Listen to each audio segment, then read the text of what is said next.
Welcome to All Shark GDR Show! Salut YouTube! On se retrouve en fait pour un petit retour de partie. J'en fais quelques fois quand je teste des jeux, et là, justement, hier soir, j'ai eu l'occasion de tester, vous pouvez le voir, c'est indiqué là, Pirate Borg. Pirate Borg, c'est un jeu avec des pirates, motorisé par Morkborg. J'ai beaucoup aimé. Déjà, je peux le dire direct, c'était vraiment très sympa. Les règles, c'est fluide.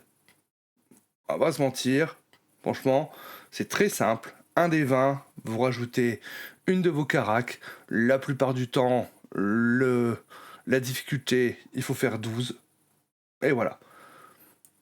C'est ça pour toucher. Donc si vous attaquez au corps à corps, c'est des 20 plus votre force. Voilà. Pistolet, c'est des 20 plus votre présence. Voilà, si c'est de la magie, c'est des 20 plus spirit, parce qu'il y a de la magie dans ce jeu. Et pour esquiver les coups, parce que c'est pas le MJ qui va faire un jet d'attaque, mais vous qui allez faire un jet de défense, d'esquive, c'est des 20 plus votre score d'agilité, pour éviter les coups. Donc voilà, c'est très fluide, c'est très simple. Et après, vous avez des dégâts selon les armes. Ça peut être du D8, du D6, du D4. Voilà, pour un petit peu tout ça. L'univers a l'air très sympa. C'était un petit scénario d'introduction que nous a fait le MJ. Scénario type qu'on pourrait faire en convention. Il fonctionne bien. J'ai bien aimé parce qu'il nous a fait un petit plot en fait. C'est qu'au départ... donc en amont, il nous avait fait faire des persos. Enfin, c'était des semi-pré-tirés. On avait choisi 2-3 choses et ainsi de suite. Et puis lui, il avait fait les tirages au sort de son côté. Il avait fait la mécanique de la fiche. Mais on avait choisi d'être sorcier. Par exemple, moi j'étais un sorcier vaudou. Papa Doc Mambo, il s'appelait. Et derrière, en fait, au départ, en fait, on n'a pas joué nos personnages. On a joué des jeunes recrues dans l'équipage. Le bateau se fait attaquer, machin truc, et tout ça, par des squelettes et autres. Sur les 4 jeunes matelots qu'on avait, 2 seulement survivent. Et on se retrouve après, le lendemain, échoué sur une île. Avec, justement, là, on a pris les persos qu'on avait fait.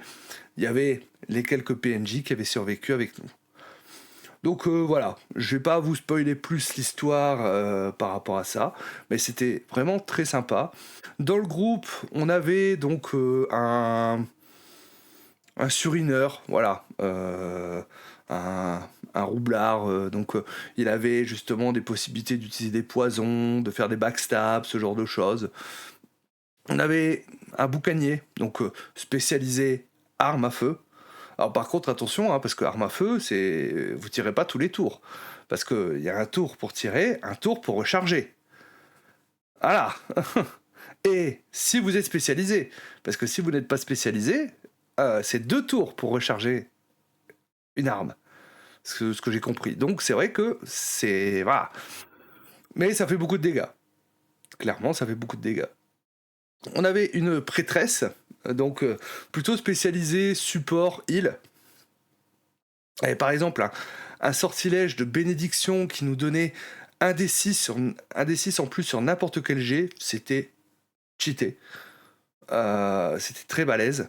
Et moi, donc, en sorcier vaudou, où j'avais des dons de clairvoyance et je pouvais aussi invoquer des crânes enflammés qui allaient s'exploser sur mes ennemis. Donc voilà, l'univers, ça m'a fait beaucoup penser à Sea of Thieves. Il y a des squelettes, il y a des gros crabes, des espèces de gros crabes araignées, machin truc.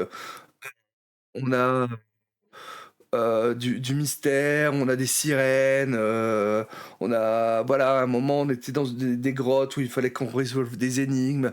Il y avait justement le combat final, c'était un combat tout en étant une énigme pour découvrir comment on faisait des dégâts au boss, et ainsi de suite. Donc franchement, l'univers super cool.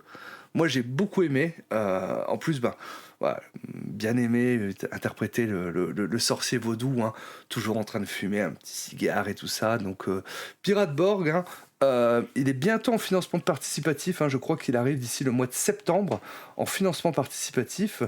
Je vais voir si j'arrive à justement vous retrouver un petit peu la date, parce que j'avais vu une info passer là-dessus, hein. Donc Pirateborg en VF,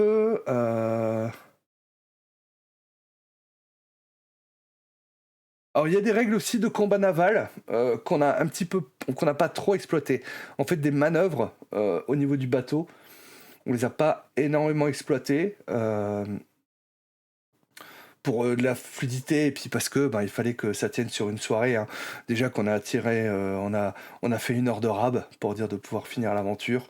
Donc voilà. Pirateborg, donc ça va arriver chez Arcane Asylum. Euh, alors je sais pas s'il y a une date. Je sais pas s'il y a une date. Mais bon, là je viens de retrouver justement une annonce, hein, justement, de Arcane Asylum. Il me semble que j'avais vu septembre. J'avais vu septembre. On me dit dans le chat, parce que j'enregistre ça pendant que je suis en live, on m'a dit tout à l'heure, donc 61 jours à partir d'aujourd'hui.